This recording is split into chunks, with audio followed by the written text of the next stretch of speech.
Bapak Juma, bahkan semua yang ada di sini, Bapak Pandi. Nah, tadi saya sudah menarik ini kesimpulan bahwasannya kalau ada misalnya suatu kelompok yang tidak mengenal, karena kan kita tahu ya Indonesia ini yaitu tadi banyak belum belum ini dimasuki oleh agama-agama, jadi masih percayaan suku. Jadi katanya tadi apabila pun mereka berbuat jahat gitu yang seperti tadi itu membunuh dan lain-lain sebagainya, karena memang mereka belum dikirim seorang yang mengabarkan atau rasul begitu atau menyampaikan agama. Tetapi penting tadi katakan turunan Adam, mereka juga ini diselamatkan gitu. Disebutnya fatrah, Jimmy. Disebutnya fatrah. Artinya fatrah itu mengenai masalah nanti dia ke surga atau ke neraka, itu urusan Allah. Allah itu Ar-Rahman Ar-Rahim. Allah itu yang Maha Pengasih, Maha Penyayang. Selagi dia itu meyakini walaupun orang pedalaman dan belum ada kemasukan dakwah tentang masalah Islam, selagi dia meyakini alam antariksa semua ini ada yang menciptakan, maka itu kategori iman, Bang Jimmy. Mengenai masalah dia nanti membunuh apa, karena fitrahnya manusia itu kan kita hal-hal yang nggak enak aja, dikecil aja itu ada bau, dia pasti ninggalin. Apalagi sampai membunuh. Nah itu tetap nanti diproses semua di hadapan Allah. Mengenai masalah di pedalaman belum ada kategori Islam masuk, atau dia sudah masuk Islam, tapi informasi Islam yang masuknya itu fobia yang ibaratnya dia itu hal-hal yang salah. Itu juga bisa dikategorikan fatrah, karena dia belum mendapat informasi yang baik dan benar. Begitu Bang Jimmy. Maka ketika ada oknum yang salah menjalankan agama, jangan salahkan agamanya, salahkan oknumnya. Oke, Bang Jimmy paham sampai sini? Ya, paham Pak. Siap. Ya silakan Jimmy, kalau mau bertanya lagi silakan. Kebetulan ada Bang Zuma ini, silakan Bang Jimmy, Brother Jimmy, Dinda Jimmy, silakan. Ya, terima kasih sebelumnya. Sekali lagi mungkin karena ini Pak, mohon maaf juga karena saya juga ada nanti mau ada ini urusan sebentar. Jadi nanti mungkin ini pertanyaan terakhir saya. Bukan bermaksud juga untuk meninggalkan live ini, bukan, mohon maaf juga. Saya juga senang udah bisa belajar. Mungkin ini pertanyaan terakhir. Nanti kapan waktu bisa datang masuk lagi karena saya kan dapat VIP ya. Ya. Terima kasih tadi untuk jawabannya, luar biasa. Saya juga ternyata begitu ya, ini pandangan-pandangan yang ada. Ini Pak, tadi kan saya menarik juga ini, menariknya tadi kan kalau akil balik dikatakan kalau kita laki-laki yang sudah mimpi basah, nah itu meskipun dia di agama kita yang Islam, terus dia sebelum dia mimpi basah, dia mati, dia katanya ke surga gitu, dia selamat karena belum akil balik ya. Nah tapi itu kan kalau untuk laki-laki, kalau untuk perempuan itu bagaimana Pak? Terima kasih. Ya kalau perempuan itu namanya udah datang haid gitu loh.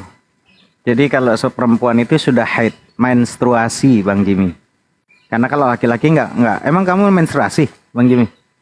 Enggak kan? Ketawa Bang Jimmy. Gitu. Enggak. Jadi Bang Jimmy, kalau perempuan itu menstruasi, kalau dia sudah menstruasi berarti dia sudah akil balik karena posisinya dia akal sudah terbuka. Nah, nanti masalah posisi sudah akil balik namanya udah balik, udah balau. Artinya dia udah bisa membedakan mana baik, mana benar ya.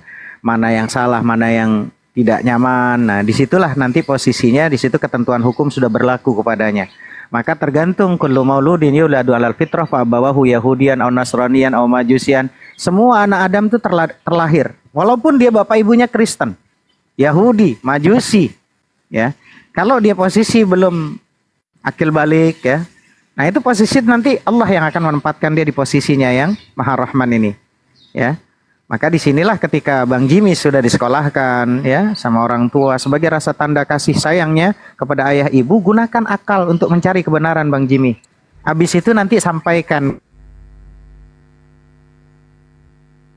diri ayah ibu untuk berpikir supaya baik dan benar. Itu Bang Jimmy ya. Silakan Guru Nda kalau mau ditambah. Ya itu sudah full itu, udah nggak lagi ditambahin itu. Gampang kali diterima, dicerna. Jadi laki mimpi basah, wanita haid. Setelah itu maka kaidah hukum berlaku untuk mereka. Sebelumnya kagak. Siapapun itu, agama apapun itu. Seperti itu. Jadi kalau misalnya umur Jimmy sekarang ini masih 7 tahun ya belum kena hukum meskipun Kristen. Tapi sekarang kan udah berapa tahun? 12 tahun? Enggak. Udah pernah 27 ya. Oh 27. Berarti sudah mimpi basah. Oh sudah. Mimpi basah dia udah nyemplung ke jurang, udah ke laut udah Bang Jimmy dah. Iya berarti sudah mulai masuk dalam kaum kafir, berarti udah tergolong kaum kafir. Kaum kafir itu, kaum kufur itu adalah kaum yang meninggalkan perintah-perintah. Kan cuma ada 2 kelompok di atas muka bumi ini. Yang pertama mereka yang taat, yang kedua mereka yang ingkar. Taat kepada Tuhan pencipta alam semesta, dan yang kedua ingkar. Nah kalau mau taat kepada pencipta masuk menjadi muslim. Kalau mau ingkar, tidak mau diatur, silakan ke Kristen. Bukti ibadah apa yang dilakukan oleh Kristen itu karena perintah Tuhan pencipta langit dan bumi? Ada. Carikan saya satu aja. Minggu tak ada perintahnya. Apalagi Natal tak ada perintahnya. Apalagi di Kristen. Memperingati kenaikan Yesus tak ada perintah. Memperingati kematian tak ada perintah. Apalagi di mana tidak makan babi tak ada perintah. Nggak ada. Tidak bersunat tak ada perintah. Tidak ada satupun aspek prosesi prosesi sembahyang yang dilakukan oleh orang Kristen itu merujuk kepada perintah Tuhan. Tak ada. Jadi aturan-aturan itu dibuat sendiri. Makanya Yesus mengatakan, benarlah nubuat Yesaya tentang kalian. Kalian memuji aku dengan mulut kalian, tapi perintah manusia yang kalian lakukan, yang kalian hafalkan. Hari Minggu itu dihafal. Ini hari apa? Hari Sabtu. Oh besok Minggu berarti gereja. Itu sudah dihafal itu. Tapi bukan perintah Tuhan. Berbeda kalau umat Islam. Jumat perintah, Maghrib ada perintah, Isya ada perintah. Semua unsur ibadah di dalam Islam itu ada perintahnya. Dan itu Yesus sudah katakan. Masih banyak hal yang ingin aku ajarkan, tapi kamu belum sanggup untuk menanggungnya.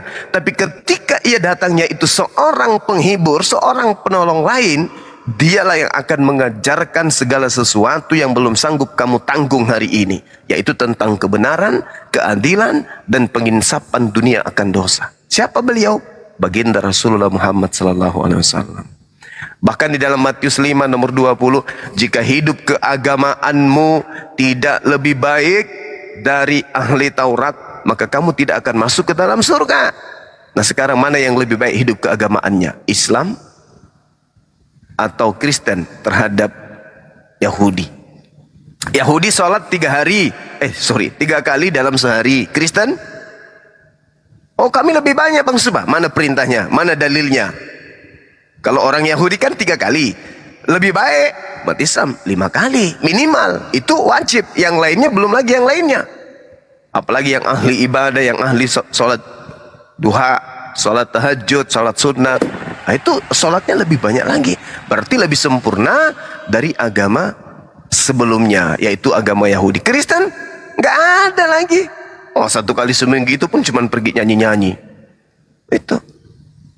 Sementara Yesus mengatakan Matius 5 nomor 20, wajib hukumnya agamamu lebih baik, lebih sempurna daripada ahli Taurat jika mau masuk surga. Itu kata Yesus, bukan kata kita. Yesus yang mengatakan itu. Maka periksa diri, apakah Islam atau Kristen yang lebih baik dari hukum-hukum yang datang kepada Bani Israel. Seperti itu. Silakan. Terima kasih banyak. Oke. Mungkin ada kegiatan. Terima kasih Pak Pandi, Pak Juma, Pak Bejo, Pak alumni, Bentar. Pak Muhammad, Pak April. Bentar Bang Jimmy. Oh bentar, iya, Bang iya, Jimmy. iya, iya.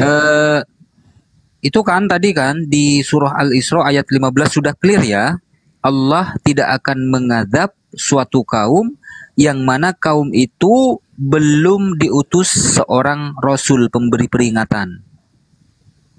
Jadi tidak akan diazab oleh Allah. Lalu begini Bang Jimmy, kalau di dalam Kristen gimana Bang Zuma? Orang suatu kaum di pedalaman sana tidak pernah mendengar soal Yesus misalnya. Ya, tidak tahu Yesus ini Tuhan dan juru selamat begini dan begitu. Lalu mati. Gimana nasibnya tuh kira-kira Jimmy? Enggak diampuni dosanya gitu maksudnya kan, Romo. Iya, dia belum tahu bahwasanya Yesus itu telah mati menebus dosa gitu. Belum tahu informasi seputar itu. Lalu dia itu mati gitu. Gimana nasibnya si kaum itu di pedalaman itu, Jimmy? Kalau menurut iman kamu? Saya jawab, boleh saya bantu ya? Monggo. Di dalam Matius 28 nomor 19 dan juga kitab Markus 16 sampai nomor 20. Beritakanlah Injil kepada seluruh makhluk. Sebenarnya orang Kristen ini adalah orang yang tidak pernah taat kepada perintah Yesus. Yesus mengajarkan perintahkanlah Injil kepada seluruh makhluk. Kucing juga makhluk, ayam juga makhluk, tikus juga makhluk, biawak juga makhluk, apalagi monyet juga makhluk, gajah, semua makhluk. Tapi saya belum pernah melihat ada pendeta atau pastor ya menginjili ayam. Kenapa? Karena di situ tak ada perpuluhan. Padahal ini perintah Yesus. Ini perintah Yesus. Beritakanlah Injil kepada seluruh makhluk. Mana pendeta-pendeta ke kebun binatang? Kumpulkan peternakan ayam ini, jadwalkan, wahai peternak ayam, sampaikan kepada mereka, saya pendeta ini, Bom mau datang ke peternakan ayammu untuk penginjilan. Ayo, itu harus dilakukan. Karena mereka ini adalah orang yang tidak taat. Pendeta, pastor ada orang tidak taat, mereka adalah anti Yesus berarti. Matius 28 nomor 20. Dan beritakanlah dan perintahkanlah kepada mereka melakukan segala apa yang kuperintahkan kepadamu. Apa perintah yang kuperintahkan kepadamu? Injili seluruh makhluk. Apakah dilakukan oleh pendeta? Tidak. Kenapa? Karena tidak ada duit di situ, tidak ada fulus. Kecuali sudah putus asa, menyurat ke peternakan sapi. Bapak yang terhormat, pemilik peternakan sapi, perintah di dalam Bible, kami harus melakukan penginjilan kepada binatang yang Anda ternak berupa sapi, supaya sapi Anda tidak kena penyakit, ini bla bla bla bla, tidak penyakit apa, flu ayam, flu monyet, flu babi. Maka kami jadwalkan tanggal sekian. Berapa duit? Kami akan adakan penginjilan. Tapi berapa duit? Bisa nggak sapi-sapi itu bayar perpuluhan? Kalau itu sudah distempel persetujuan, pendeta pasti akan ramai-ramai melakukan penginjilan terhadap sapi, kambing, ayam, dan apapun yang menjadi binatang atau makhluk. Itu fakta. Dan satu lagi, setan juga adalah makhluk, jin juga adalah makhluk. Silakan pendeta-pendeta, siapkan diri Anda untuk melakukan penginjilan kepada setan. Apakah sudah dilakukan? Inilah artinya bahwa agama tidak terpola. Kalau ini data-data tambahan, nah itu derita Kristen. Tapi buktikan dong, kalau Anda itu pengikut Yesus, ketika ada perintah, beritakan Injil kepada seluruh makhluk, kami ingin melihat. Kami ingin melihat pendeta, pastor, Gilbert, siapa lagi pendeta-pendeta yang hebat? Ya, Manubulu, siapa lagi yang hebat-hebat? Lusuri Lubis, Bom, silakan buktikan kita, videokan kepada kami Anda sedang melakukan penginjilan kepada ayam. Maka pada saat itu juga kami akan berkongkol-kongkol kumpul duit, membuat rumah sakit jiwa terbesar untuk menampung para pendeta dan pastor. Kenapa? Mereka sudah mulai gila gitu. Saya kira begitu tambahan dari saya. Makasih. Ya, jadi jawabannya di dalam Bible nggak ada ya Bang Zuma ya? Ada. Kuulang lagi. Ini cari masalah ini. Bertanya bukan yang saya maksud. Ada. yang saya maksud gini, Bang. Beritakanlah Injil kepada seluruh makhluk. Yang percaya baptis, yang tidak percaya hukum. Hukum maksudnya. Bandel Hukum, kali hukum. ini. Dihukum. Bertanya lagi kulkas turun kau. Turunkan bang. Masalahnya walaupun berbuat baik, walaupun tidak berbuat baik, tetap kena hukum kan gitu, karena tidak percaya doang. Gitu. Iya, betul. Bentar dulu Bang Zuma. Ya, bertanya lagi. Gimana caranya pendeta bom misalnya menginjili semut? Atau gini mungkin bahasanya. Uskut anta makoli ya bom gitu mungkin ya. Uskut anta makoli ya semut. Aduh, parah. Tapi itu ada di dalam Markus 16:17. Tanda-tanda orang yang percaya itu bisa berbicara dengan menggunakan bahasa asing, mengerti bahasa asing. Jadi mereka ini wajar, pendeta-pendeta ini memang dikasih jalan untuk penginjilan kepada ayam, kepada kambing, karena hanya pendeta pastor inilah yang mengerti tentang bahasa-bahasa asing, termasuk bahasa binatang. Itu. Tapi bom-bom tidak mau, karena kenapa? Di situ tak ada pulusnya. Percuma semut diinjilin, kenapa nggak bisa kasih pembeli beras? Itu dia.